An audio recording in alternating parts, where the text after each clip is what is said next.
How's it going, guys? So, it looks like things have begun. It looks like, and I could be wrong here, the entire world is about to be judged. And it's entirely possible that the people who have been terrorizing the Jews and/or Israel will finally be judged. I'm not only talking about Iran and Hamas and all these other entities, I'm talking about everybody in the international arena, the UN, the EU, the International Criminal Court. If you saw what was going on, for the past year, and how blatant these people were, just completely blatantly in our face, going against us, right? After the worst massacre that we've experienced since the Shoah. You understand that it's almost as if these entities had their free will taken away, and Hashem wants to judge them fully to the maximum of what, how they're supposed to be judged. Because otherwise it doesn't make sense. You could say, well, anti-Semitism's always been there, and this is just another wave of it, and this is history. You could say that, it's true, but this is just so, it's almost like, somebody does you dirty, right? And then you retaliate against them, and then they call you the biggest monster who ever lived. Meanwhile, they're the biggest monster who ever lived. Just a complete gaslight, bizarro world, job. And then they convince you, by the way, that you deserved it. Because why? Because you were guilty of all these things. And they know that you weren't guilty of all these things. And they know that you're, in this case, the people who belong in this particular land and all that kind of stuff. They know the truth, right? They just hate. They have an embedded hatred. So because it's so blatant, it just goes to show that Hashem has removed their free will, and He wanted to put them or set them on the trajectory, at the very least for the last year, if not longer. But they've been doing this for a while. It hasn't been just this past year. But this past year has just been like they've given themselves carte blanche to do it, right? But it's almost as if Hashem gave them carte blanche to do it, to behave this way, right? And now it has culminated in this situation that we find ourselves in. And, Israel finally decided, okay, we see what's going on with the election. We don't know what's going to be with the election. And certain people in the political apparatus of Israel said, okay, you know what? We got to do what we got to do. Because they're going to say what they're going to say regardless, so it doesn't really matter, right? There's no more diplomacy. There's no more, PR, saving face, that kind of things, right? There's none of that, if there ever was. So that's basically the story, guys, at this point. And it falls in line with the Torah narrative, because the Torah narrative, again, I mentioned this before, points to the fact that, there's this midrash that talks about Persia threatening the entire world,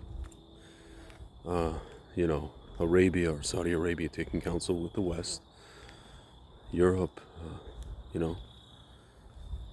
it's really called a dome, but it's Europe/America, and the Jewish people being caught in the middle of it and saying we don't know what to do. We are what are we gonna do? We're completely under threat.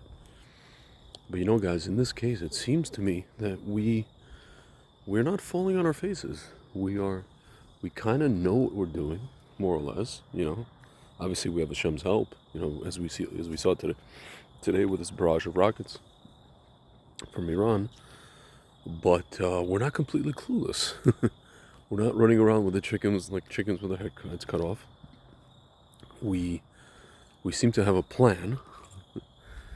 We seem to be doing things step by step.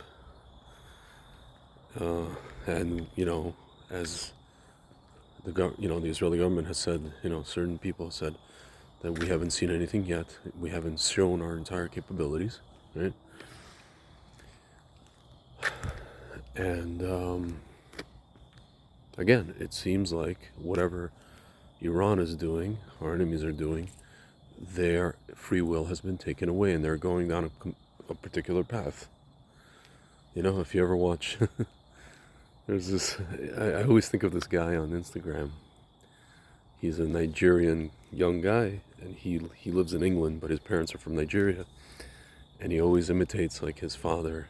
So he's like. He has like all these different videos. So he comes in it's just him on camera, and he does the voice, but the voice is like from his father, but a person, you can't see the father, but it's really his voice, the son, well, the guy. So he comes in the door, and it's like, and it says like, African parents or Nigerian parents when you come home late, from a party. So you just hear the voice. Oh. He goes, so I seen you've gone down the path of destruction, eh? So this is what it reminds me of, it's like Iran they've gone down the path of destruction, And then at the end he goes, the beating you'll receive will be tantalizing. And that's what's going to be. They've gone down the path of destruction, and the beating they'll receive will be tantalizing. And it's almost as if they realize it and they want it, So, my friends, what we're watching here is nothing short of miraculous.